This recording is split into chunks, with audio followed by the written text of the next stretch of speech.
análisis en tiempo de tertulia y el de la rueda me está llamando que se va el coche, que se lo sé qué, parece que es la batería, el susto el otro día. Claro, la batería. Ya, pero me extraña que luego al día siguiente arranque perfectamente. No, porque eso lo puede hacer 2 o 3 veces y luego ya te deja Pero no tirado hace del todo. amago, no hace...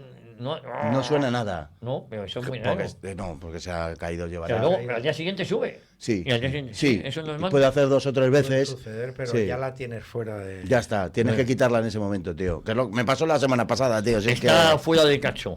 Por cierto, luego cuando te dejé, mi hija como una loca, un motoísta, casi no lo comemos, y bueno. Yo, ¿sabes? Ayer les amenacé con echarles a los dos. Digo, o voy de casa, los dos. No aguanto un minuto más. Ayer fue la mundial. No voy a poner el audio aquí porque me ponen una pulsera de esas para que no me acerque. Da igual, porque no funciona. No funciona. Os lo juro, es que estoy. Llevo un día calentito entre Javier que anda por aquí y esto me...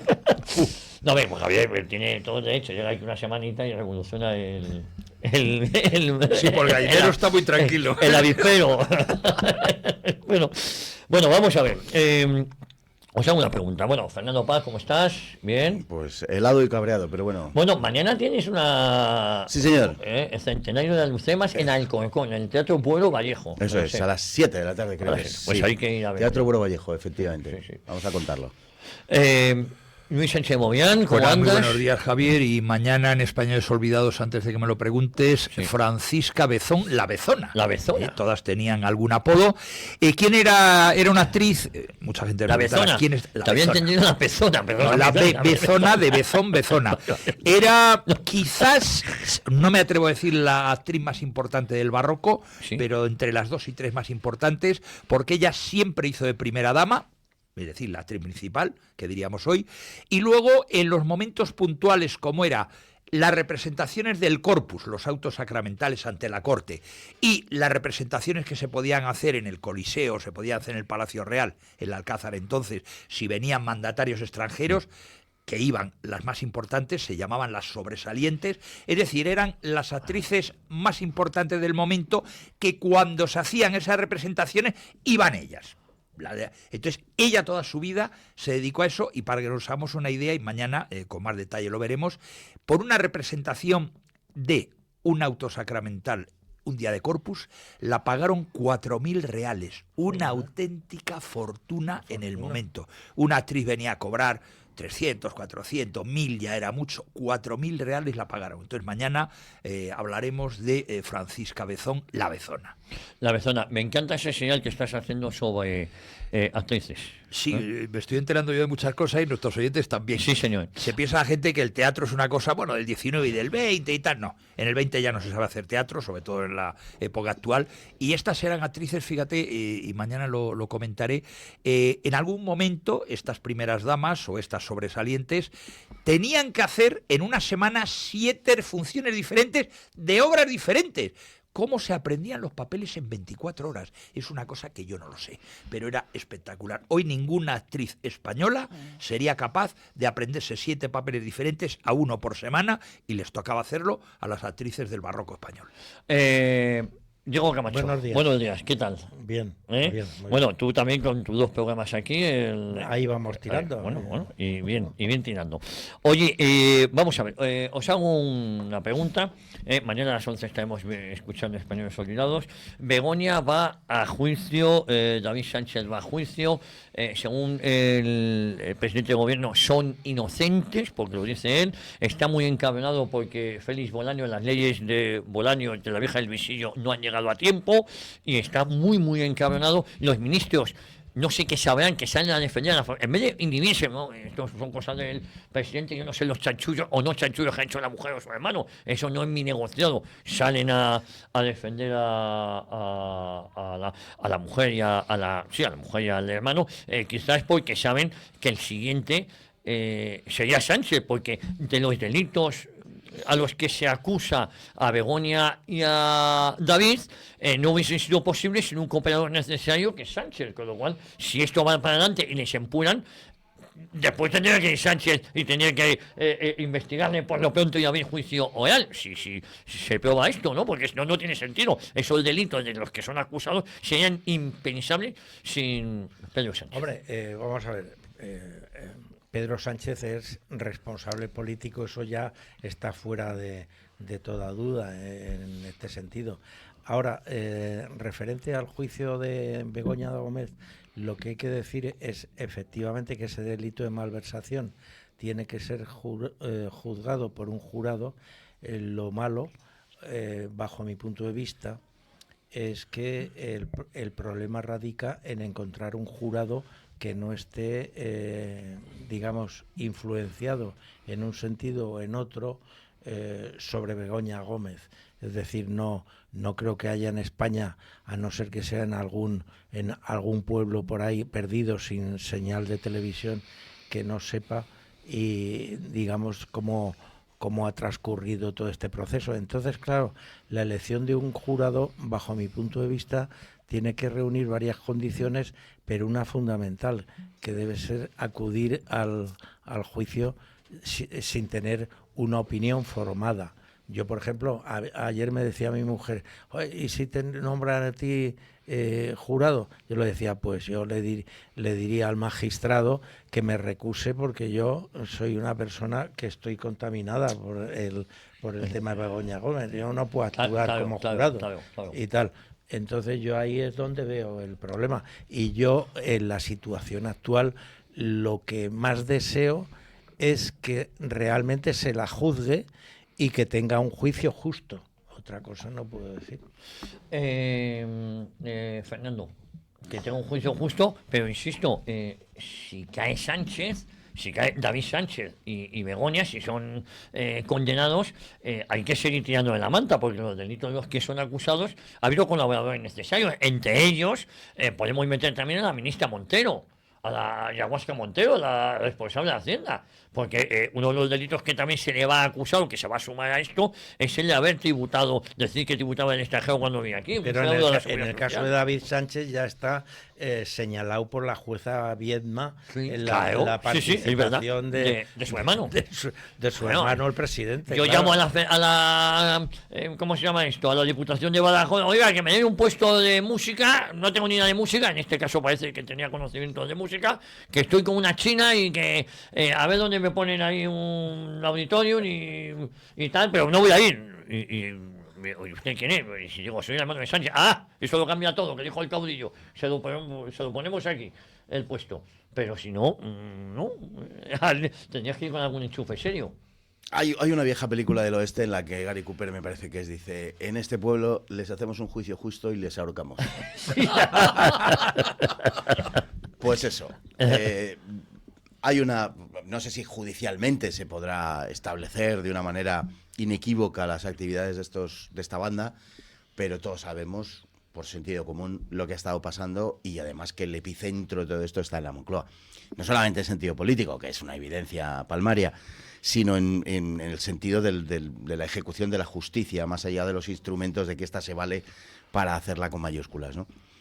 Y el caso de Begoña, a mí me parece que a lo mejor pasa lo de Al Capone, que acaba entrando en la cárcel por evasión de impuestos después de haberse liquidado a todos los enemigos.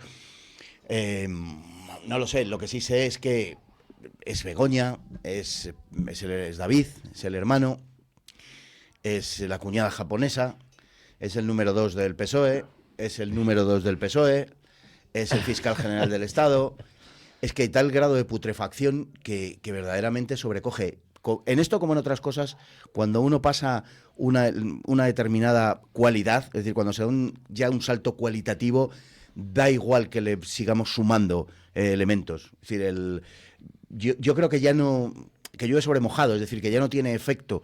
La gente se ha dividido en dos bandos en España y yo creo que eso más o menos ya es irreductible, ¿no? Es decir, cada uno ha tomado partido y hay quien evidentemente ya bajo ninguna condición va a tener una buena opinión de Pedro Sánchez, porque es el personaje seguramente más nefasto, bueno, seguro, del siglo XXI español, execuo con Zapatero, y hay quien se adhiere a él por razones seguramente prerracionales, y es una adhesión, como hemos contado alguna vez, pues parecida o semejante a la que tiene la gente con los equipos de fútbol, y yo creo que se puede asemejar a eso. En el caso que nos ocupa de Begoña, me parece que es una evidencia aplastante el que se ha valido de su situación, de su posición, de su puesto.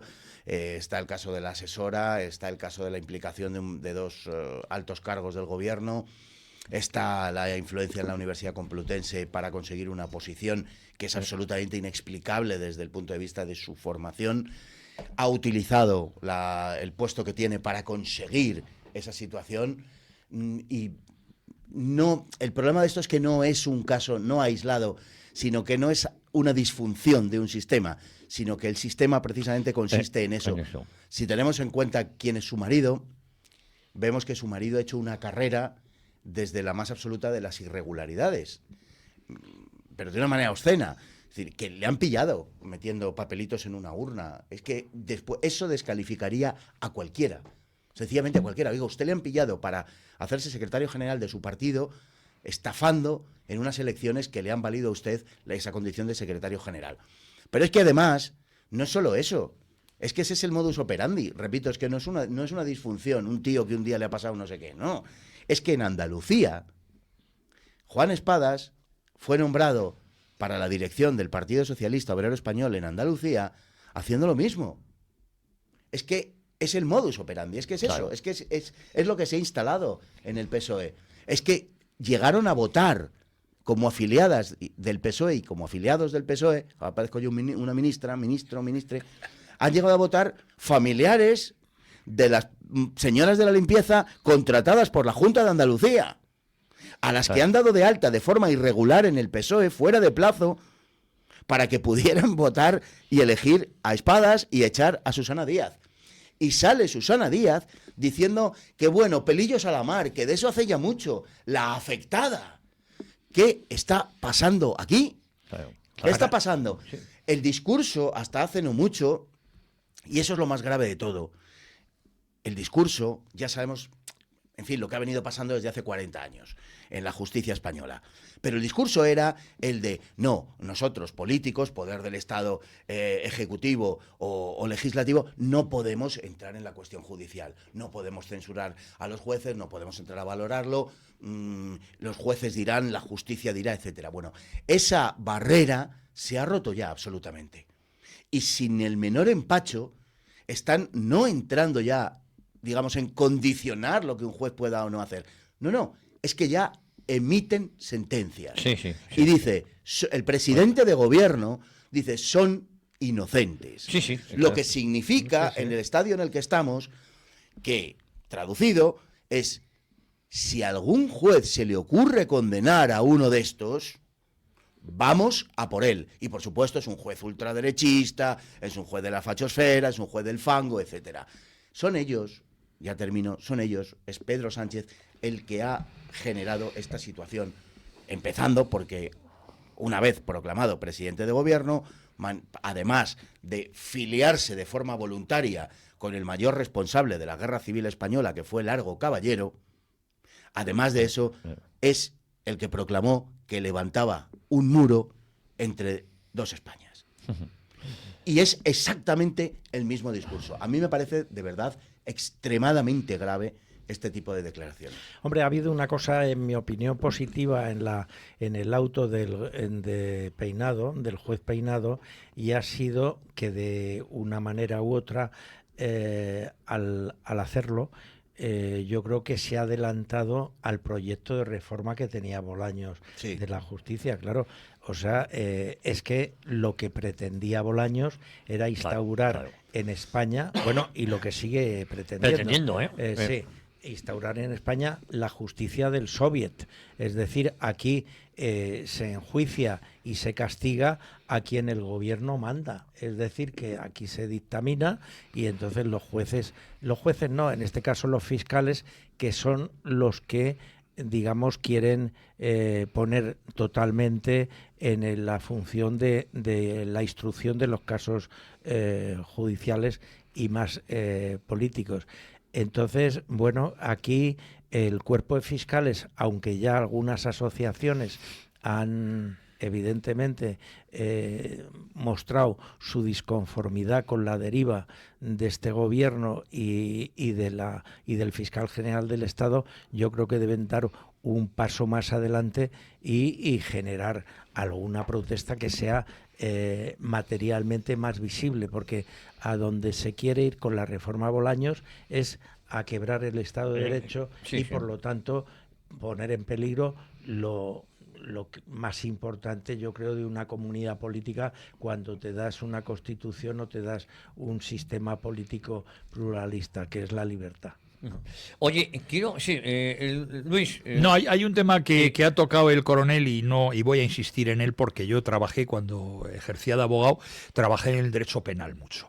Incluso he defendido a algún terrorista, pues me tocó por el turno de oficio. Hablaba del tema del jurado y ahora meto yo la figura del escabinado. Vamos a ver, el jurado simple, el jurado puro, tenemos experiencia cero. Hubo una experiencia en la Segunda República, quedó ahí, luego no ha vuelto y prácticamente muy pocos delitos requieren en España de jurado popular. Es decir, el español no está acostumbrado a lo que decía el coronel, es verdad, a mí se me llaman mañana, pues oiga, écheme, porque yo sé lo que voy a juzgar. Yo quiero que me llamen para Begoña. Bueno, no, sí. Sí, eso me parece bien y todos estaríamos encantados. Pero no hay una tradición del jurado, 12 hombres sin piedad, que es quizás la película, como ha traído a colación Fernando una película, ahora traemos otro. No tenemos ninguna experiencia de 12 hombres sin piedad. Esos debates que se ven en la película no están acostumbrados. El escabinato es la otra figura que lo estudiamos en Derecho Procesal, los que hemos hecho Derecho, que era una especie de jurado mixto, es decir, gente del pueblo y expertos en Derecho. Eso todavía a lo mejor podría ser más viable, pero en España se hizo a la americanada de decir, no, jurado a la americana. Que meta el juicio por malversación de caudales públicos con un jurado popular, pues lo que ha dicho el coronel, yo estoy de acuerdo con él. La gente está muy harta de las cosas y haya pruebas o no haya pruebas, seguro que la condenan. O sea, eso luego ya veremos el juez, porque aquí digamos que... Bueno, depende, Luis, porque si son de los 9 magistrados, hombre, vamos hay 5 que son... Pero es por sorteo. Sí, bueno, es por sorteo, pero en ese sorteo pueden caer 5 tíos. Bueno, sí, claro. 5 tíos del PSOE o 5 tíos del PP. Sí, claro. Entonces están realmente. Claro. O sea, lo que yo veo difícil es que hoy día en España un tío se pueda presentar y le diga al juez: bueno, usted tiene formada alguna opinión sobre el caso Begoña Gómez, y pueda decir: no tengo formada opinión. Eso es lo que yo... No, hombre, claro, te lo van a decir, porque si dices que sí, el propio juez es el que te va a decir que no formas parte del jurado. Yo, desde luego, yo creo que me parece un error por parte del juez Peinado el constituir un jurado popular por las razones que da. No hay una experiencia clara, y yo la experiencia que tengo como abogado penalista, digamos que es cambiarte la psicología, me da igual que estés como acusación popular como defensa, cambiar la psicología de actuación. Yo estaba acostumbrado a que mi discurso era ante el fiscal, si había acusación popular, siendo yo defensa. Y al revés, si yo era acusación popular o particular con el fiscal, tenía un discurso yo ya montado para la defensa. Aquí montar el discurso de todos los abogados, incluido, el fiscal no dirá nada, eso está más claro que el agua, pues recibirá órdenes y se acabó la historia, tal como está en España, aunque el papel del fiscal no sea eso.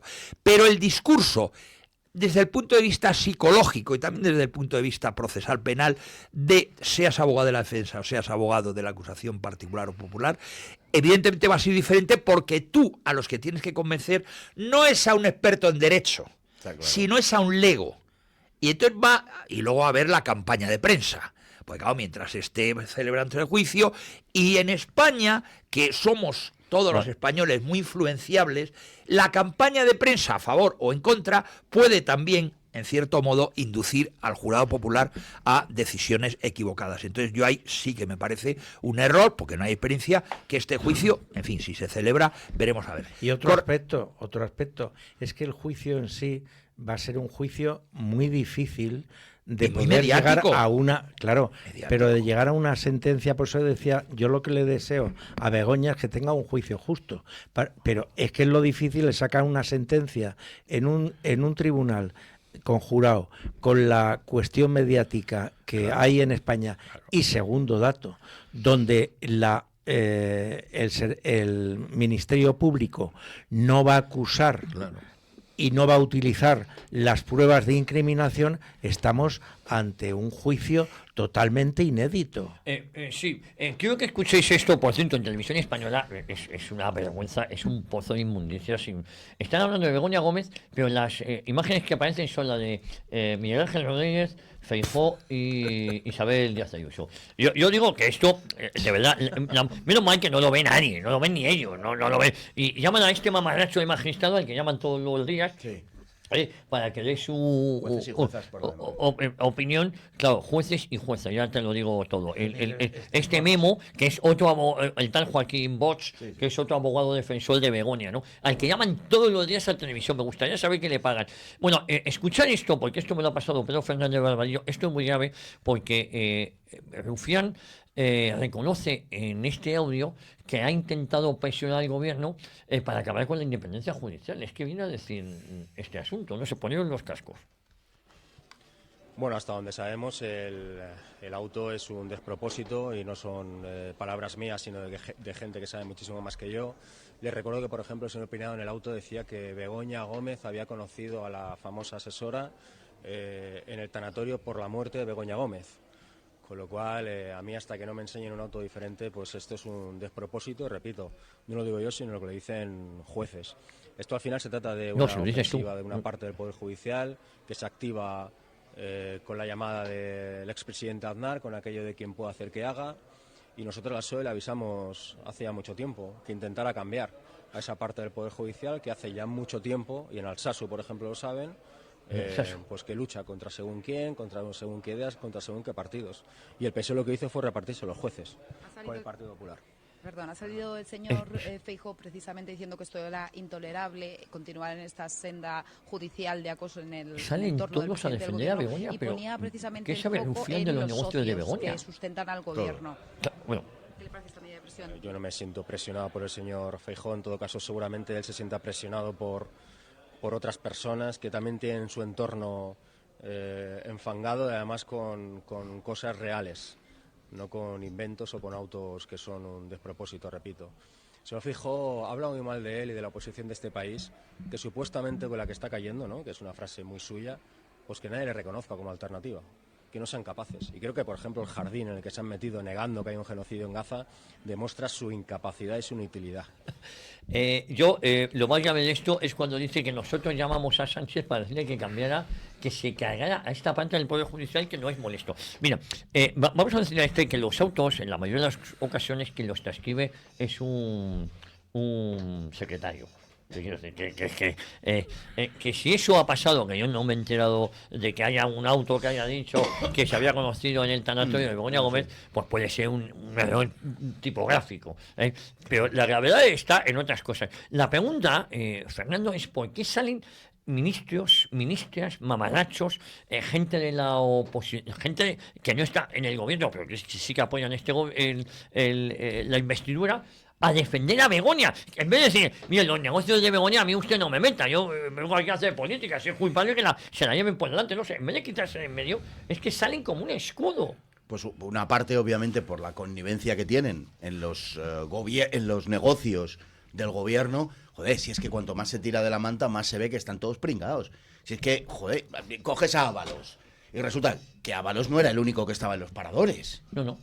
Que estaba Pilar Alegría. Sí. Y que estaba toda la cohorte de puticlubs de Ábalos. Es que esa es la realidad. Es decir, están todos absolutamente pringados. Iban los 4 que iban en el Peugeot. Los negocios son los que son. Las saunas, los alrededores políticos y personales de Pedro Sánchez. Es que, ¿qué más? Y luego, tienes a Rufián.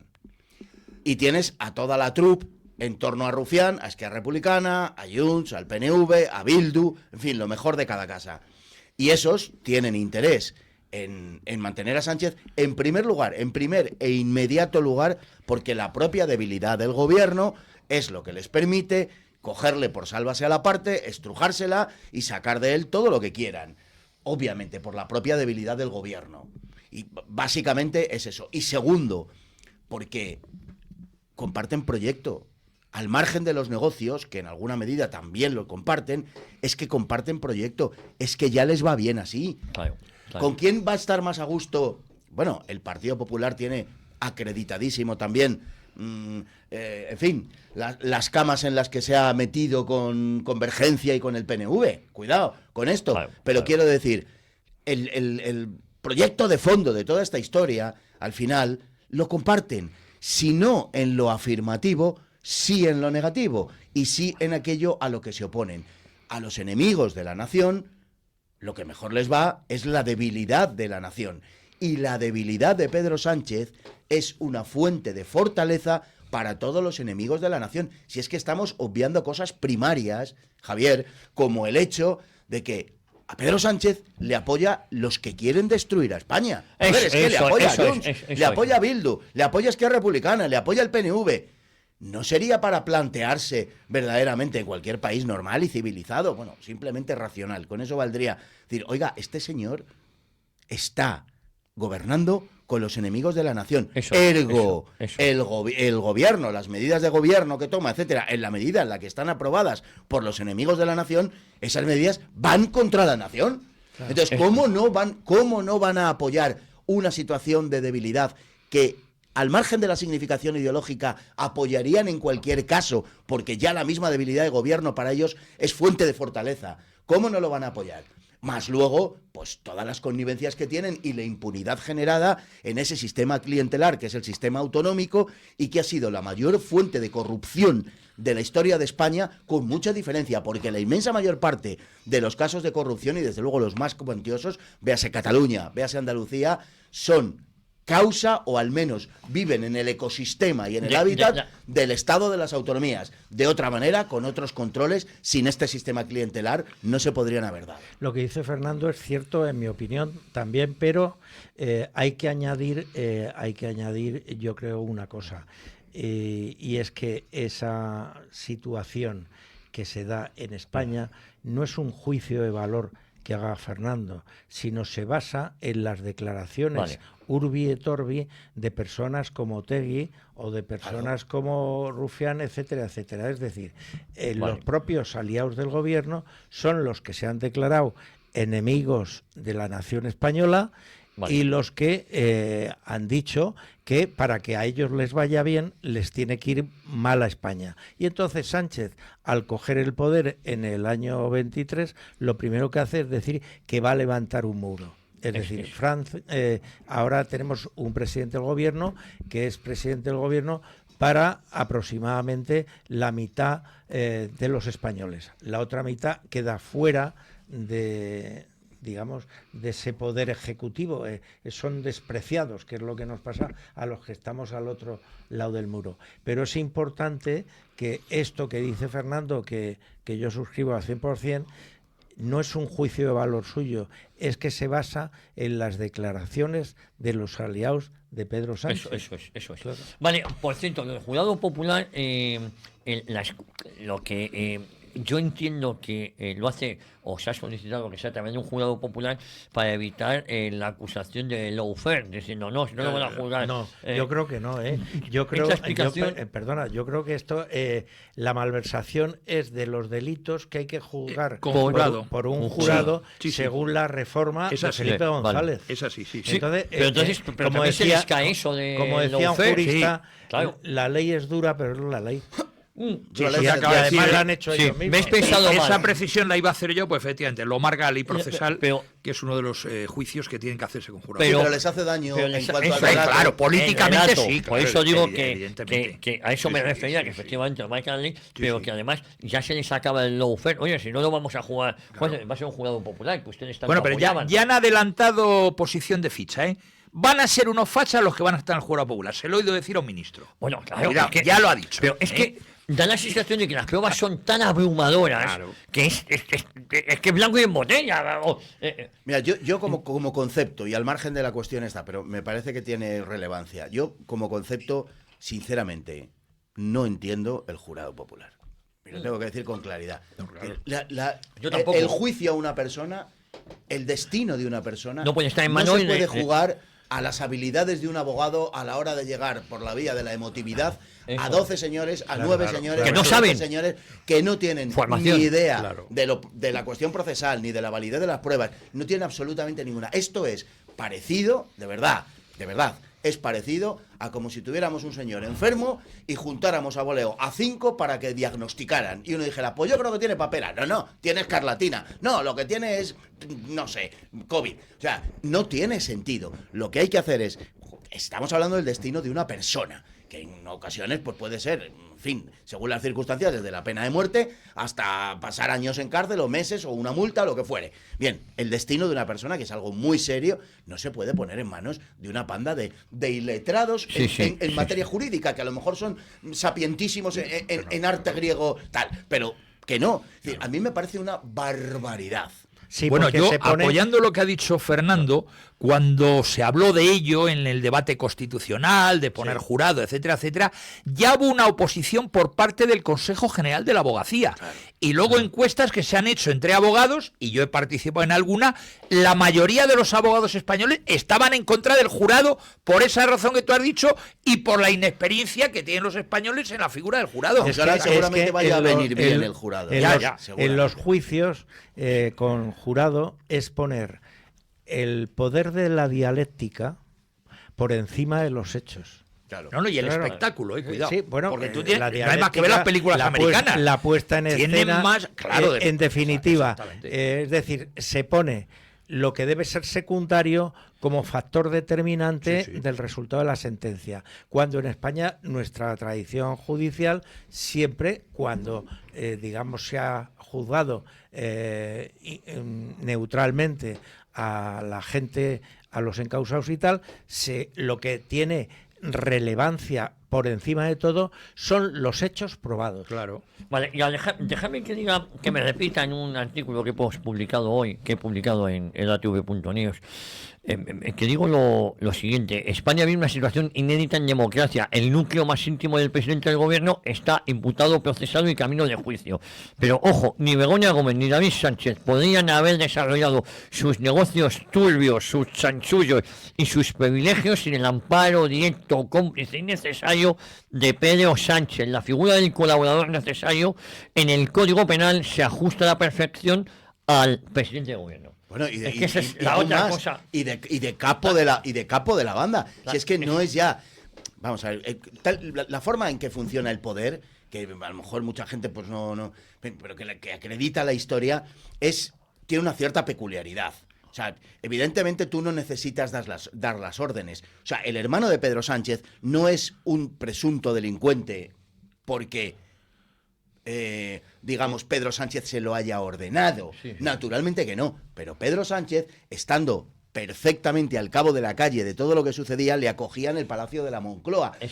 No es ya un colaborador necesario, es que es la fuente de toda corrupción. Están en el lado corrupto de la historia. Es así. O sea, es que es la fuente de corrupción. Si Pedro Sánchez, que era el jefe de la banda de los 4 en el Peugeot, no hubiera conseguido su finalidad a través de procedimientos corruptos, como los que hemos mencionado anteriormente, más muy probablemente prevaliéndose de las informaciones que obtenía de la sauna, todos sabemos por qué métodos, por qué medios, por las escuchas, por las grabaciones, estoy absolutamente cierto en eso. Es decir, no es ya que es que le salpique un funcionamiento irregular de un negocio que no tenía licencia y que se dedicaba a la prostitución. No. Es que ha hecho su carrera gracias a eso. Gracias a eso y gracias a los apoyos que tiene fuera de España de señores con un enorme poder, como es el caso de George Soros. Es decir, es la fuente de toda corrupción. Yo no diría que es un colaborador necesario o un cómplice. No, es la fuente, es el tuétano, es la columna vertebral.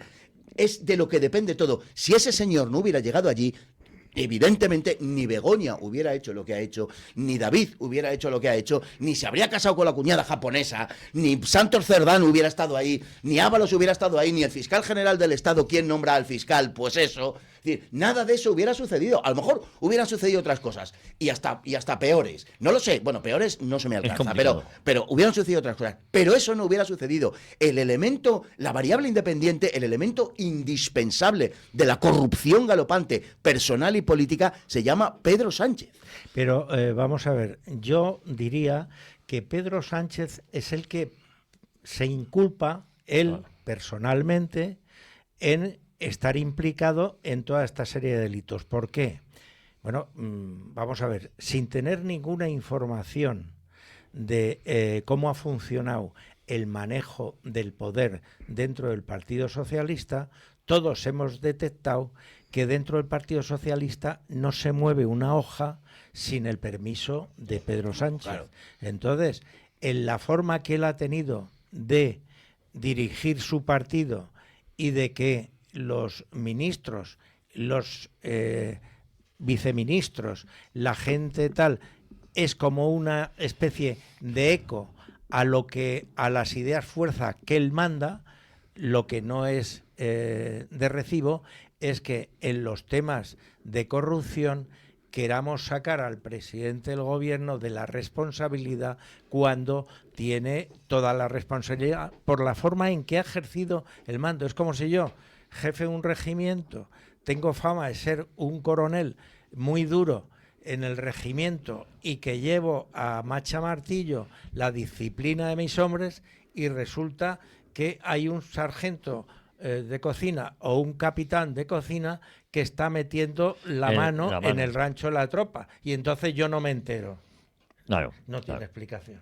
No, evidentemente. No. Evidentemente. Claro. Pero es que además, o sea, tal y como yo lo veo, no es Pedro Sánchez no es un político corrupto. Es un corrupto político. Eso Es un corrupto y es un tío que está lleno de basura hasta las orejas, que se ha metido en la política, que en lugar de heredar las Llega saunas, ya corrupto. en lugar de heredar las saunas de su suegro, ha dicho, no, esto es muy aburrido. Y se ha dedicado a la política como se podía dedicar al comercio de zapatos. Es decir, y se ha dedicado a la política. Es un corrupto que se ha metido en política. Sí, repito, no es un político corrupto. La corrupción le antecede a su entrada en política. O sea, estamos ante un personaje verdaderamente, por esa razón y por muchas otras, verdaderamente único. El otro día, cuando hablaba de lo de la bomba atómica, porque no tenemos la bomba atómica, pero qué presidente de gobierno de España, con un mínimo de cabeza, de sentido común, no ya de amor por su pueblo, por su país, de respeto a los más elementales mimbres de la diplomacia, eso del amor por su pueblo y tal, puede decir una barbaridad como esa. Porque lo que vino a decir es que si tuviera la bomba atómica la tiraría. Oye, ha mandado un buque de guerra. Efectivamente. Ahora vamos a hablar de esa es la eso. cuestión. Esa es la cuestión. Y además han amenazado con que rompen relaciones diplomáticas con Israel. O sea, vamos a ver. Este señor es capaz de poner a la infantería de Marina española a desembarcar en las playas de Cesarea y a bombardear el puerto de Haifa. No, vamos a ver. Vamos a ver. Yo si fuera el no tiene capitán de navío que manda el patrullero, además me hace mucha gracia, manda la prensa hoy 98 metros. lo comentábamos, toda la prensa está diciendo, va armado. ¿Cómo que va armado? Es un buque de guerra. Pero es curioso Ya, vamos que a ver. la izquierda pida ahora al ejército. Claro, pero lo están dando todo como la gran novedad, que es un buque que, fíjate qué escándalo, va armado. Oiga, que no ¿A es un dónde vamos pejero. a llegar, Luis? Que no es un pejero de altura. Entonces yo me estoy temiendo que lo mismo que los drones israelíes están interceptando y bombardeando, entre comillas, la flotilla. A mí lo de la flotilla me parece pues una flotilla de A ver si pesqueros. se escapa o algo algo así. y le da la No, fragata. vamos a ver. Es que yo si fuera el capitán de navío estaría acojonado. Y los marineros que van en el buque ni te cuento. Porque claro, en el momento que se aproximen, no te digo a aguas nacionales israelitas, a aguas internacionales, porque los israelitas, la gente no lo sabe. Los israelitas, a mí me ha pasado alguna vez que he volado en el AL. Cuando tú vuelas en el AL, a la altura de Turquía, y estamos hablando del espacio aéreo turco, del espacio aéreo libanés, se te colocan 2 cazas del ejército israelí. ¿Y hay alguna respuesta? Ninguna. Porque los turcos y los libaneses saben cómo se las gastan. Pues por los turcos también, Y eso Sí, que son no. turcos. Pero bueno, Que no estamos pero hablando digamos, de- laissez faire, laissez passer. Sí, claro. Le dejan pasar. Eso lo he vivido yo. Claro, Bueno, de repente me encuentro con que se me ponen 2 cazas, miro el mapa y digo, coño, estamos a la altura de Turquía. Bueno, pues hablando de las flotillas, quiero que escuchéis esto, porque ayer Vito en el Congreso, ya que nos pone muchas pegas dentro, que seguimos en el Congreso, porque la jugada les está saliendo No mal. como Antonio No, Maestre. no como Antonio Maestre, que por el momento está fuera. Eso sí, Antonio Maestre le llevan a televisión, esto es algo. Antonio Maestre, un analista político. Yo de verdad, no, estamos con muchos fakes. Algunos incluso llevan tatuajes en la cabeza. Bueno, Vito se encuentra y le dice esto a Belarra, que es para descojonarse, ¿eh? Señora Belarra, buenos días. ¿Sabe usted cómo quedó al final el tema este de la flotilla? Sí, ya lo oí. Usted no fue para allá. ¿Le da miedo el mar o qué? Oye, tiene aquí un cámara que hace de escolta. Oye, qué operativo. No está tampoco para ahorrarse el dinero. Los de Podemos valemos para Sí, todo. ya veo. Pero, ¿por qué no fue a la flotilla? Hacía usted buena pareja con Greta Thunberg, ¿eh? Al final las dos son millonarias y comunistas, ¿no? Bueno, oye, van a pedir perdón por el tema de las pulseras, que dicen muchas mujeres que se han sentido desprotegidas por su culpa. El Tú sí hermana que yo eres sí, un peligro para las mujeres. el ¿no? hermana yo sí te creo. ¿Y el rejón qué? Hasta luego. Bueno, si queréis un poco también lo que le dijo a Ana Redondo, que también es memorable. Vamos a escucharlo y así luego comentamos. Y os hago sufrir. Lo mejor lo dejo para el final, que es lo de Enrique Santiago. Vamos a convito a Ana Redondo. Y Ana Redondo, la excusa, perdónenme ustedes, es que es un bulo. No, no es un bulo. No, que dice que es un bulo de la extrema derecha, como siempre, en el fallo. Y luego le pones, esto es como, soy muy pesado con esto de Hortaleza, que una mujer decía que era mentira, que no había existido esto. Pues ellos dicen que es mentira, que no ha habido ninguna desprotección y que las pulseras han funcionado perfectamente. Bueno, vamos a escuchar lo que decía Vito a Ana, a la ministra reprobada, por cierto, Marlaska se lo ha reprobado 4 o 5 veces también.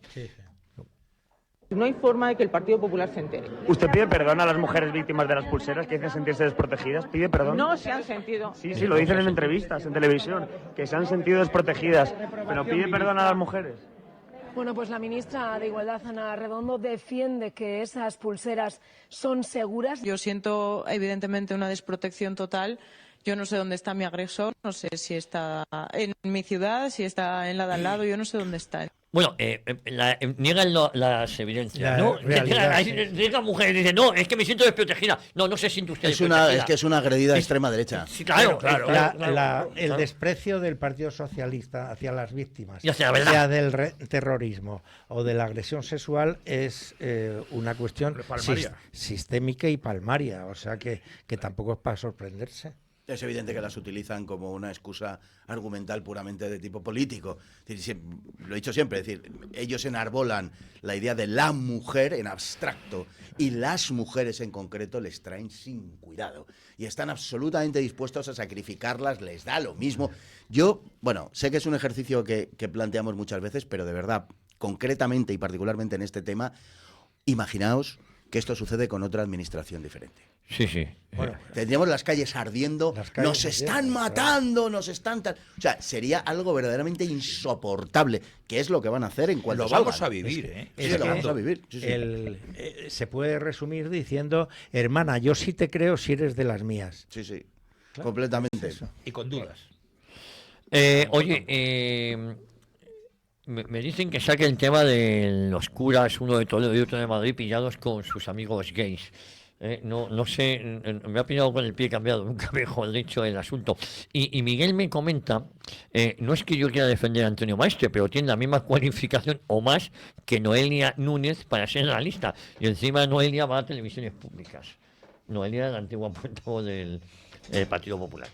Sí, bueno, también hay un aspecto estético que habría que valorar. Sí, ¿eh? sí, muy estético. Eso hay que Bueno, valorarlo muy con respecto estético. al tema de las curas, también habría que hablar del padre Custodio Ballester, que lo quieren emplumar por un delito de odio. eso Oiga, es, sí, por sí, defender la doctrina cristiana, ¿qué me está usted contando? No, yo no compararía, de verdad, No. yo no compararía a Antonio Maestre en general prácticamente con nada, nadie. con nada. O sea, no lo compararía con nada, por lo menos de la especie Homo sapiens sapiens. Antonio Maestre es un ser despreciable, sencillamente despreciable por tantos conceptos, pero sobre todo por uno, ¿no? Y es que encarna a la perfección la idea, esa idea soviética del chivato como héroe, ¿no? El comunismo consiguió que la figura más despreciable por excelencia, que desde pequeños y de una forma instintiva e intuitiva todos rechazamos, que es la del chivato, ¿no? El comunismo la elevó a la categoría de héroe. Ahí está Pavel Morozov, ¿no? Que el chaval de 15 años que denunció a su padre y que desató en la Unión Soviética una oleada de denuncias por parte de los hijos, en donde estos pues acudían a las autoridades para denunciar que Trotsky se alojaba, literalmente, Trotsky se alojaba en el sótano de su casa, que su padre hablaba por las noches con Hitler y cosas semejantes, ¿no? Bueno, estas denuncias fueron tomadas en serio, naturalmente a sabiendas de que eran, ni que decir tiene, absolutamente falsas, fueron tomadas en serio por las autoridades precisamente para invertir las relaciones de poder dentro de la sociedad soviética. Y la figura de Morozov, del chaval de 15 años que fue muerto por sus conciudadanos del pueblo en el que vivía, se lo cargaron hartos de las actividades del chaval, la figura de Morozov pobló las ciudades y pueblos de toda la Unión Soviética en forma de estatuas. Es decir, se convirtió en un héroe, convirtió en un héroe a un chivato. Bueno, Antonio Maestre es el Morozov de Fuenlabrada. O sea, la delación como herramienta de la revolución. Es que la delación es clásico en las sociedades comunistas. En esa inversión de lo que es la antropología humana. O sea, en Cuba, por ejemplo, los jefes de cuadra, la gente que se chiva de lo que hacen los que viven en los pisos y todas estas cosas. Bueno, pues a eso es a lo que se dedica y esa es la mentalidad y la psicología de un personaje tan rastrero y tan miserable como Antonio Maestre. Yo no le compararía con el hecho, bueno, pues con una chica que ha mentido en cuanto a su formación, que efectivamente predica la meritocracia y ella, pues, en fin, no cumple con los requisitos que a otros les exige y en función de eso me parece que la actitud de Noelia es absolutamente reprobable por todos los conceptos. Cierto.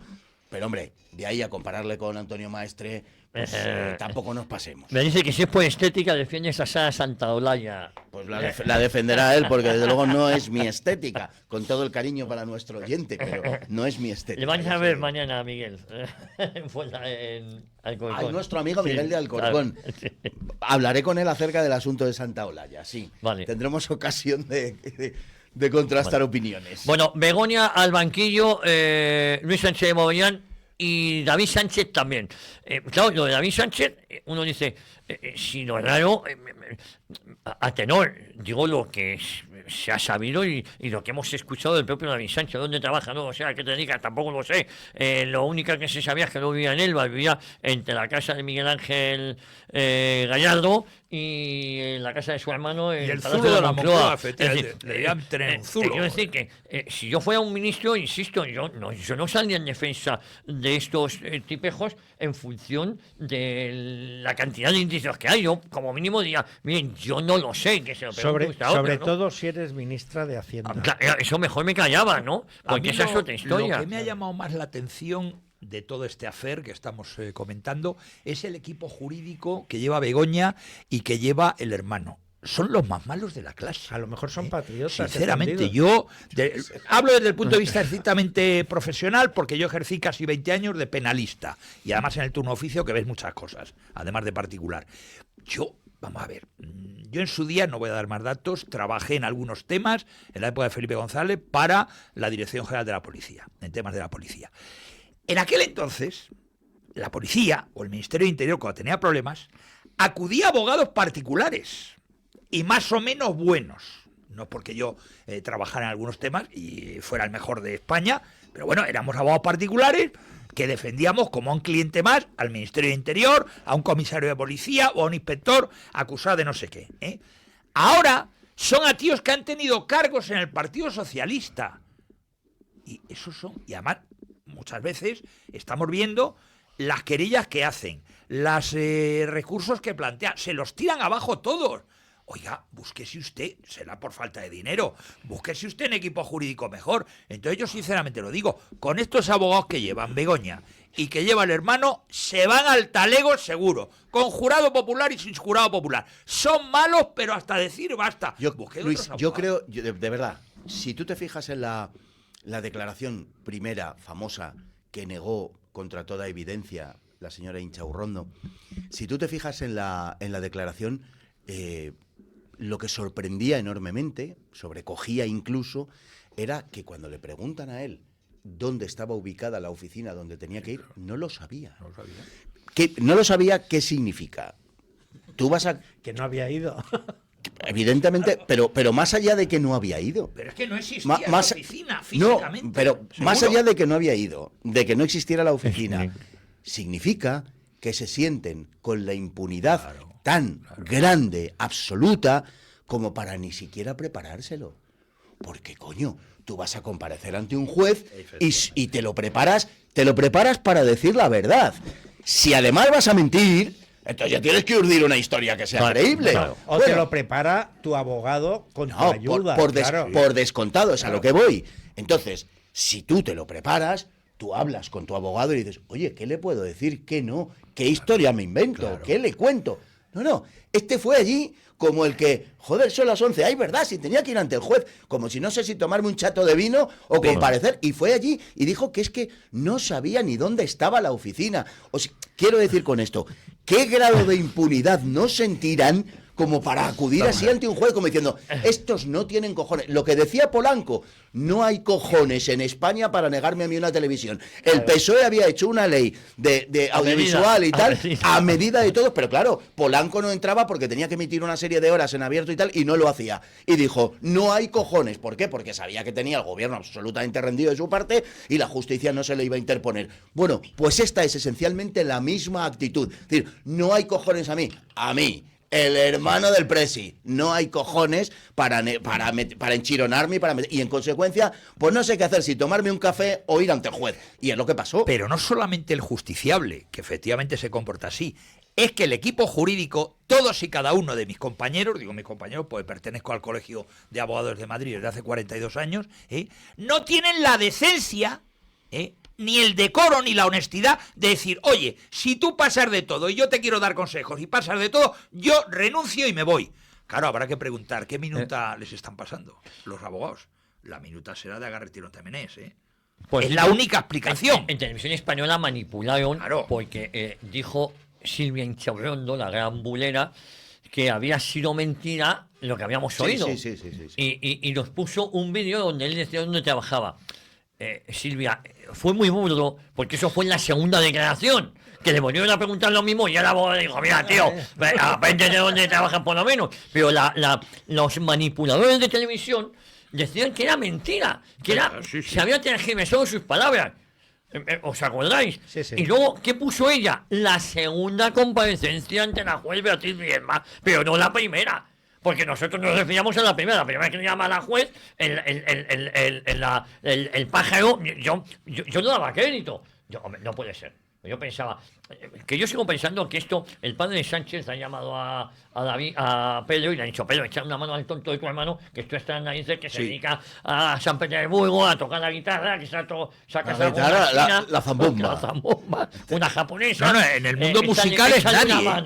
En el mundo musical es nadie, el hermano de Pedro. Y le debió decir, yo te dejo 300.000, le voy a dejar 300.000 pavos, no te enfades, Pedro, por echar una mano al chaval y que se compre algo. A ver si nos centramos. Creo que así fue. Y el hijo le dijo, no te preocupes, papá, que le colocamos ahí voy a llamar a su amigo, que parece ser que eran amigos, a Miguel Ángel Gallardo, que además me debe una, y le colocamos ahí y le hago jefe de los socialistas de Badajoz. Y esto fue así, más o menos, y le colocó ahí y tal. Sí, más o menos. Así fue, y estoy seguro que luego Gallardo llamó a Pedro, que es que no hago que tu hermano, ¿qué hacemos? Y dije, no te preocupes, que le mando a Luis Carrero, que le tengo aquí en Moncloa, le mando para allá. Y mandaba un asesor que también eran amigos y se llamaban hermanito, tal, no sé qué. Entonces, claro, y al otro estaría fumado ese día, imagino, y el abogado le dijo, vamos a preparar esto, ¿qué voy a preparar? Y fue ahí como... Que no lo necesita, es que no lo necesita. Y no se preparó ni... ¿En qué trabaja? En las artes escénicas. ¿Y en qué consiste eso? Artes escénicas. ¿Pero dónde está su trabajo? No sé, no sé, yo qué sé dónde está. Javier, es que el mismo modo de actuar de Koldo, de Ábalos, ¿el mismo? Tal, lo que refleja es una absoluta indolencia ante la menor medida de seguridad. Es que no se han cubierto, les da igual, iban a calzón quitado, le da lo mismo, en paradores, todos encerrados en nuestra casa, y ellos de despelote por ahí. Es decir, es que, de verdad, que es la sensación de impunidad. Yo creo que Sánchez les ha asegurado, y ha sido él el que ha generado esa sensación, se ha dicho, no os preocupéis, ni en el terreno de meter la mano en la caja o en el escote, que da lo mismo, no os preocupéis, que esto está más que blindado. Voy a hacer esto y esto. A los nacionalistas le voy a dar, a los catalanes le voy a hacer todo lo que me dé la gana. A los vascos también. A la ETA también. No os preocupéis lo más mínimo. A los jueces me los cargo. Pero vamos, una buena mañana que me levante. No hay cojones en España. A los jueces...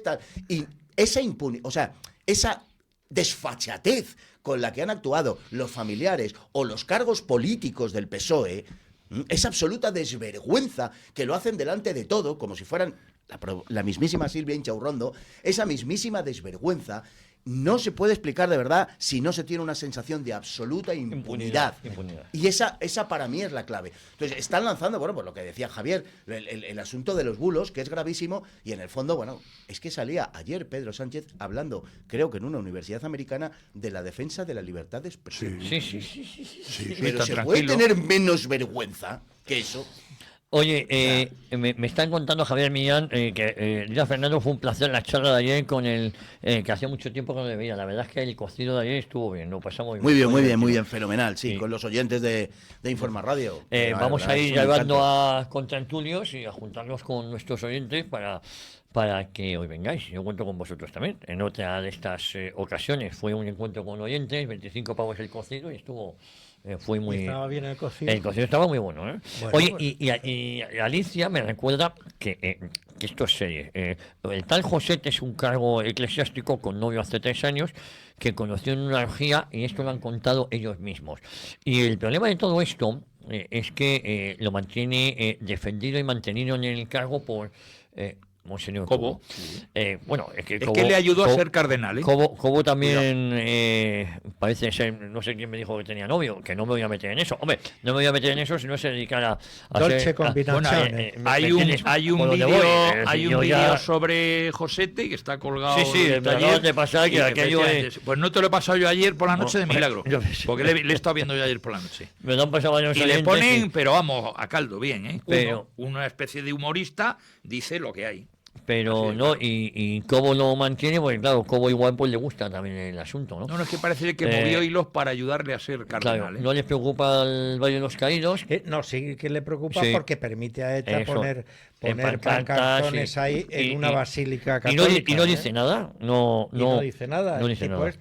El Vaticano tampoco ha dicho nada, ¿eh? Sí, claro. Sí, bueno, bien, pero ten en cuenta...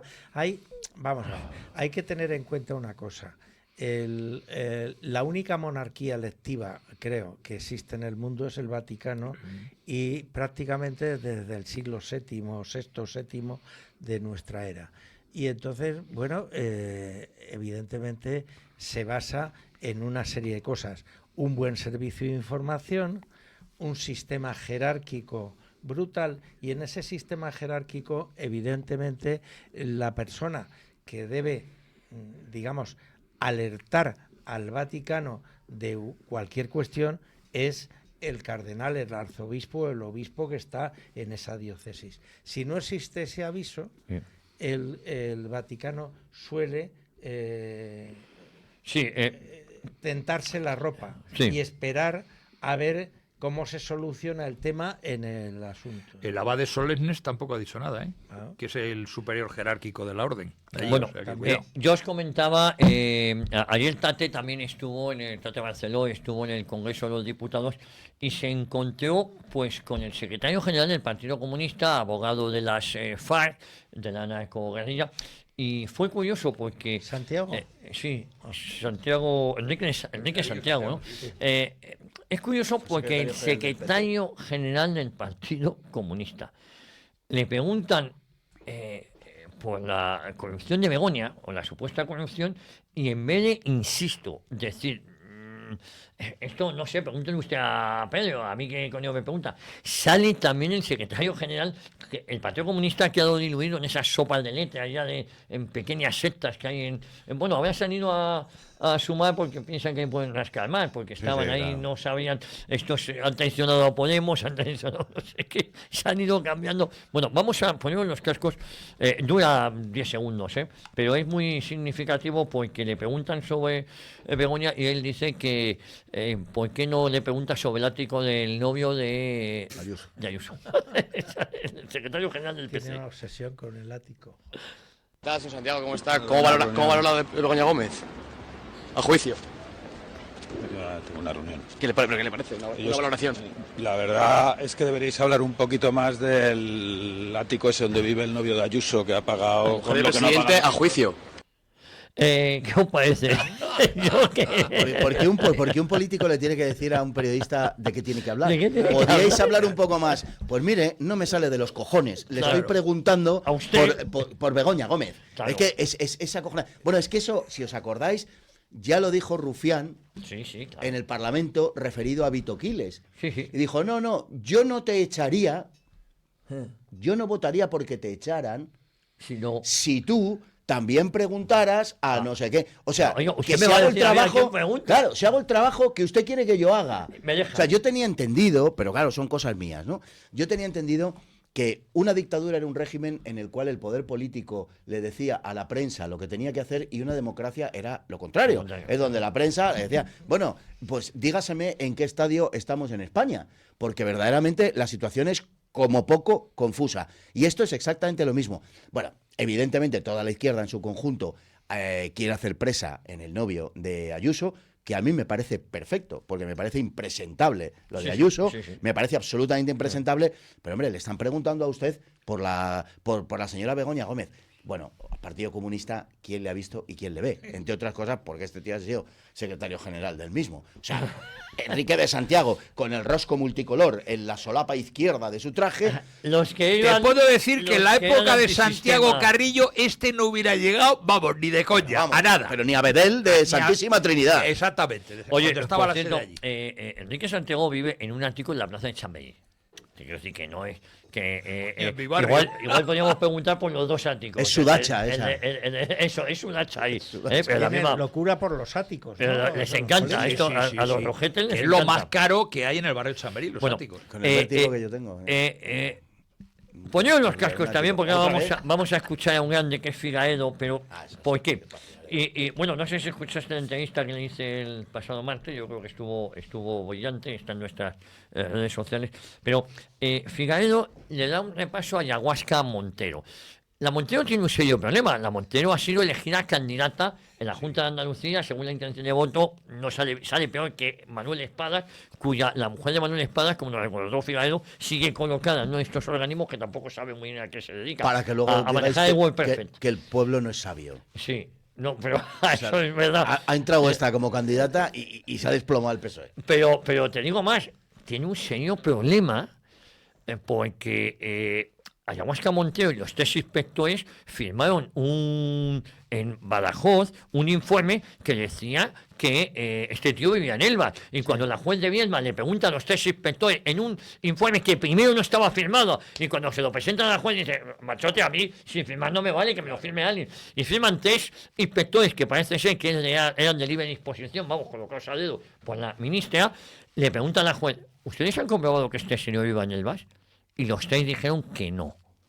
¿Y cómo firman un informe diciendo que este tío Pero vive es en que Elvas? el informe creo que no llevaba el membrete de nada. ningún departamento público. No, es que la juez les obligó a ponerlo. Pues Dice, oye, que ese alguien me diga... documento, claro delito de falsedad en documento público. Pues ¿eh? por eso digo que Cuidado. Montero tiene un serio problema, que es ministra y además es vicepresidenta primera del Gobierno de España. Este repaso le daba ayer Figaedo.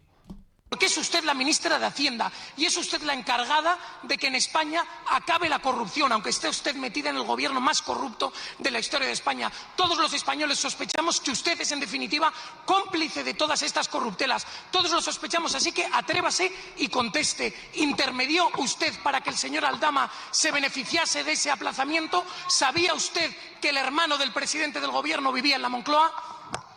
Bueno, ojo a lo que dice la Paca Armengol. Bueno, Paca Armengol le dice que tenga cuidado con el mobiliario.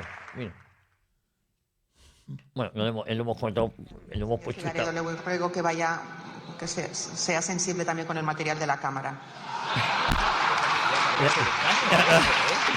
No, pero esto es la mamarrachada de una comisaría política que está ahí para eso. Y como no sabe cómo contestar a este, pues le acaba diciendo que tenga cuidado con el material de la ¿Pero cámara. qué había hecho? ¿Había dado con la mano? Claro, hombre, está harto de preguntar y que no le contesten, porque no le contestó.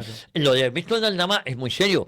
Todo lo que ha dicho Víctor de Aldama se ha cumplido. Y lo último, que se reunió me parece que tiene categoría de ser jefe de gabinete el número 2 de María Jesús Montero, para pedir un aplazamiento y la deuda fue aplazada. Si tú vas a Hacienda con un problema, a ti no te... Sales con dos. Sales con 2,5. Pero no te recibe el jefe de gabinete de la ministra y encima te aplazan la deuda. No. Es que no. Es decir, que esto es el coño de Bernarda, con perdón la expresión, ahora que los niños ya están y cuando en el Parlamento haces una pregunta y no te contestan, aunque esté ahí de presidenta la comisaria política, hay que pedir formalmente el amparo de la presidenta del Congreso de los Diputados para que obligue a este señor que le eche una pregunta en la sesión de control a que me conteste a lo que yo le pregunto. Eso es. Oye, Héroes de Cavite organiza unas jornadas, me han pedido que le demos difusión, Gibraltar de la España de la CE hasta el Brexit de la actualidad. Rafael Fernández Pita, embajador de España. La jornada va a ser el viernes 26 de septiembre a las 7 de la tarde, Ayuntamiento de León, Sala Alfonso V, en la calle Alfonso V en León. Gibraltar, ayer, hoy y mañana. Así que aquí lo decimos, desde León. Buenas tardes, desde Vétera, esta misión de envío de buque militar no necesitaría el aval del Congreso. Saludos. Da igual si condenan o no al marido de Sánchez, la culpa es al marido de Sánchez, es de la extrema derecha y de Franco. Saludos, Mauro de Valencia. No entiendo cómo Víctor y Cayetana no están ya en Vox. Esto sí que sería un zarpazo al Partido Popular. Bueno, no están porque pues son del PP, Cayetana, Pero déjame hacer una reflexión sobre Cayetana. Sí. Vamos a ver, Cayetana es probablemente de todos los miembros del Partido Popular la más opuesta a Vox. Es que no sé por qué se oye recurrentemente esta pretensión de que Cayetana Álvarez de Toledo se acerque a Vox o está en Vox es la más lejana a Vox.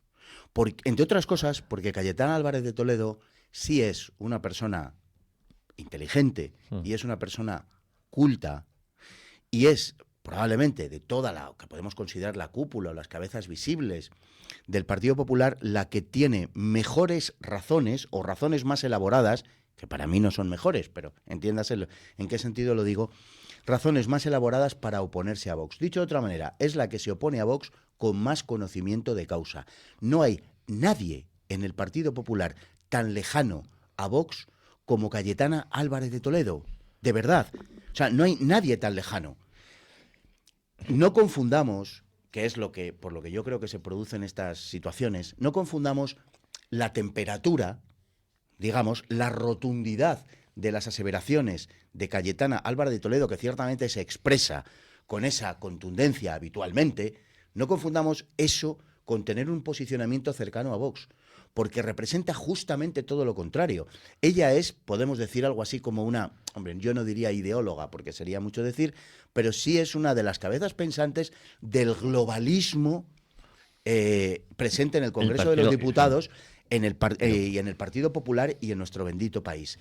Cayetana Álvarez de Toledo es quintaesenciadamente lo contrario de lo que es Vox, de la postura que representa Vox en cuanto a que es un partido soberanista y es un partido que rechaza el globalismo.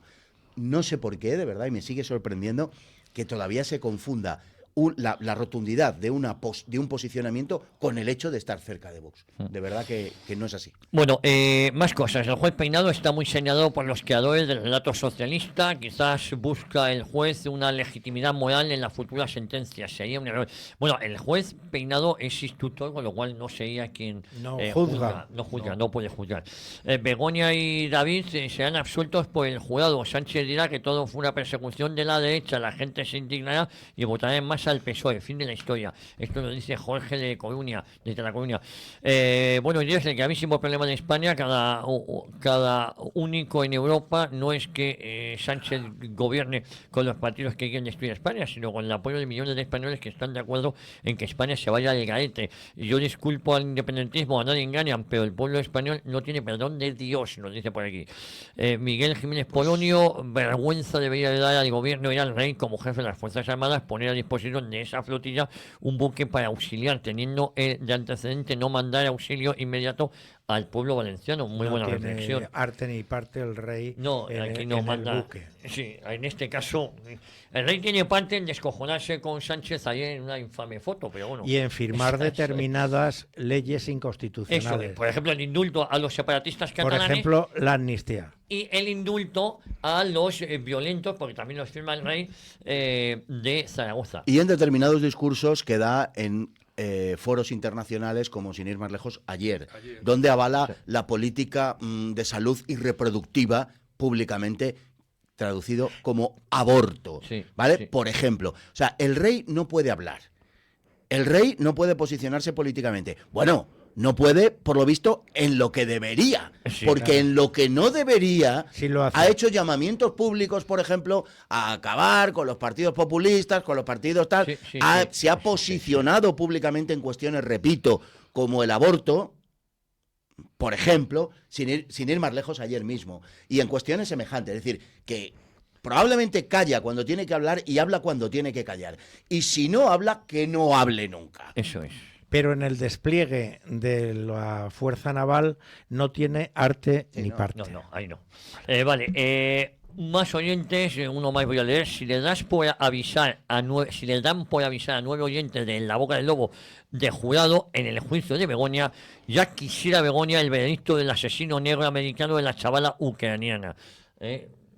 Quiero decir que no vayan a coger a oyentes de Informa Radio para ser jurado. Bueno, si Dios lo dicen quiera. que por sorteo, pues si es por sorteo, pues ya veremos. A quién le toca. ¿Puede tocar? Bueno, genial, estoy harta de Cayetana, deberían expulsarla de Vox a los que siguen con esta cantinela. Felicita a Fernando Paz de mi parte, me dice mi gracias. amiga Beatriz Vidal. Carlos del Náutico, buenos días, está aquí el mecánico. ¿Qué quieres hacer con el motor viejo? Pues ahora se lo digo. Tengo muchos frentes abiertos. Si me arreglan la lancha, me voy a la flotilla. Yo también. Seguro que a ti la fragata, en vez de protegerte, te bombardea. No, me hunden. A ver, yo tengo una lancha de pescadores que le he puesto un motor, que es que parece muy aparente estas cosas. No, es una lancha. El químico, ahí está. Bueno, Luis Sánchez de Movian. Pues nada, mañana Francisca Bezón, la Bezona. Y Estoy haciendo disfrutarán mucho nuestros oyentes. Daos pis a la despedida porque me estoy haciendo mucho pis. Diego Camacho. Pues nada, no quiero que tarde mucho. en llegar. No, es que se me ha olvidado ponerme Hasta la sonda. mañana. La sonda es muy molesta, tú sabes de esto. Joder, Es lo es peor. necesario evocar estos recuerdos particularmente traumáticos. Mañana, 7 de la tarde, Alcorcón, para hablar del desembarco de Alucemas, Teatro Buero Vallejo. Ahí está. Entre otros estará mi amigo Miguel de Luis Alcorcón. Pombo Luis y- Pombo, y- un tipo extraordinario, tengo que decirlo, de verdad. Y hablaremos de esto porque fundamentalmente el gobierno no quiere que hablemos y esa ya es suficiente razón para hacerlo. Pero además el gobierno no lo conmemora por razones de las que mañana hablaremos allí y además porque hay que hablar en sí mismo del desembarco de Lucemas que hace 100 años y que es de verdad, una gloria para España. Y hombre, ya está bien. Mira, el 2005 enviamos un buque de guerra a conmemorar Trafalgar. Coño, para Trafalgar sí. Y para Lucemas no. Bueno, es que, ¿qué país? Y además, vamos, el argumento que dio, creo, la ministra de Defensa fue para no sensibilizar al sultán de Marruecos y, sin embargo, hace un año antes, a bombo y platillo, el sultán de Marruecos celebró la batalla de Anual, donde el ejército español fue masacrado importó poco. por las bandas, tal, y entonces no había sensibilidad ninguna. Hombre, yo como el sultán de Marruecos es tan sensible y sin duda ninguna debe echar de menos a muchos de sus súbditos que han ido allende sus fronteras, se los devolvería. Sí, para que no sufra el sultán. Claro que sí. Y además que son súbditos que tienen desde que nacen hasta que mueren lealtad comprometida con el sultán de Marruecos. Es decir, que tenemos en España ahora mismo prácticamente 1 millón de marroquíes aquí que son una quinta columna en potencia. El pobre Mohamed llorando todas las noches precisamente ante la ausencia de sus súbditos, está quedando un país más pequeño. Yo de verdad que se los devolvería, pero fundamentalmente por esa razón, Javier, ¿no? Sí, eso No te da pena que sufra. Hombre, porque la ministra es que es muy sensible con el hecho de que el sultán, de que el rey de Marruecos, en fin, pues ante una conmemoración así se pueda conmover, ¿verdad? Él efectivamente, como recordaba el coronel, sí conmemoró anual. 10.000 bajas españolas, solo españolas, más unas 2.000 indígenas, pasados a cuchillo. O sea, y repito, nuestro gobierno enviando unidades navales a conmemorar Trafalgar y nos la envainamos con Alhucemas. El hecho, si tuviéramos vergüenza, si tuviéramos una mínima política exterior, una mínima posición en el mundo y una mínima decencia y un mínimo decoro, lo que estaríamos haciendo era precisamente conmemorando a Alhucemas porque le jode al rey de Marruecos. Eso es. Y y si tuviéramos vergüenza, el rey de España no habría nunca aceptado la orden de la jarretera. Efectivamente. Y si me permitís... ¿Qué es lo que significa? Y si me permitís, y con esto terminamos... parece que la conmemoración del centenario de Alhucemas también le jode al rey de España. Y además, en la conmemoración, ya por rematarlo, en la conmemoración del centenario de Alhucemas, también hay, con un carácter muy protagonista, por ahí un personaje del que celebramos no el centenario, sino los 50 años de su desaparición. Y entonces, pues se juntan las churras con las merinas, y creo y que el además, gobierno en el éxito del desembarco, que fue modélico y sirvió de modelo a Eisenhower para la batalla, para el desembarco en Normandía, el que mandaba la vanguardia creo que era un señor que después fue jefe de Estado de España, el general Franco. A eso me refería yo, digo que se celebran los 50 años de su desaparición. Y además es el único oficial nombrado por parte de sus superiores con su nombre y apellidos en los documentos oficiales, el único destacado de todos, porque la operación fue tan brillante que no quisieron destacar a ninguno, y sin embargo la Dirección de Estado Mayor sí dijo que, no destacando a ninguno, tenemos que nombrar al coronel Franco al frente de la vanguardia legionaria y tal cual, que fueron los primeros que tomaron tierra. La vanguardia, que siempre es el acto más peligroso en cualquier batalla, en cualquier desembarco. Además de un diario barcelonés. Y además de un grupo en la universidad con el que yo simpatizaba mucho, Vanguardia. La ciudad del mundo. Por cierto, con esto ya sí que terminamos.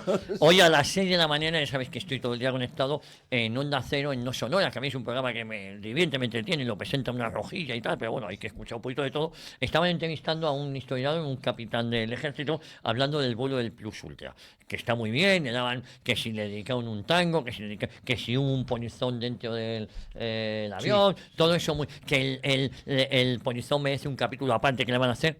No nombraron en ningún momento cómo acabaron algunos de esos héroes que fueron asesinados por el Frente Popular. En concreto, Villalda, dirán algo de cómo acabó Villalda. Bueno, pues aquí también nos comprometemos a conmemorar el año que viene el centenario de este aniversario. Yo creo que fue además es una vergüenza, porque Ruiz de Alda 1926. Es uno de los pioneros de la aviación en España. Y fue falangista, también amigo de Calvo Sotelo, y acabó como y era Calvo amiga de Sotelo, Ramón Franco. asesinado el mismo año. Aquí lo dejamos. Luis Sánchez Bovea, mañana te escuchamos a las 11. Con el Camacho, un placer como siempre tenerla aquí. Bueno, hasta el lunes. Vamos a hacerle general por encuestación popular. ¿Es posible eso? No, por favor. Mi suegro lo rechazó, ¿eh? No es posible, y además yo no lo aceptaría en ningún caso. Mi suegro tampoco lo aceptó, le iban a hacer, no era por encuestación popular, yo soy lo que soy por mis propios méritos, y te digo una cosa, viendo lo que pasa en España, con que las estatuas las derriban y las calles las cambian, yo no quiero ningún reconocimiento público, por favor, dejarme en mi situación de anonimato. Bueno, mi suegro le hicieron general honorífico, ¿no? Se hace así. Y no, eso sí pueden hacer, o sea... Pues mi suegro lo rechazó. Dije, se acabó. Sí. Habría quedado número 1 en todas sus promociones, ¿no? En general. Yo no me he visto en esa situación, pero tampoco lo aceptaría. O sea que, pero administrativamente sí se puede hacer. Ahora, lo que tengo yo noticia es que para que te nombren general honorario tú tienes que pedirlo. Claro, él no lo pidió, a él le dijeron, no sé el caso, y dijo, oye, porque me suban algo más en la pensión, paso. Entonces, que tus oyentes estén tranquilos, que yo no pienso pedir nada. Por cierto, tengo una nota muy curiosa, que fuimos a quemar unos uniformes al monte, porque ya no los quería y casi quemamos el monte. Pero no pasó nada, ¿eh? Salió otra quemado. La última vez que se vistió de gala fue en mi boda. Te mando un abrazo, Fernando. Igualmente. Mañana te vemos allí. Un abrazo a todos. Os veo, que os veo muy contentos. Muy bien. Y ustedes no se vayan, continúen aquí en Informa Radio, en la boca del lobo, y sean moderadamente.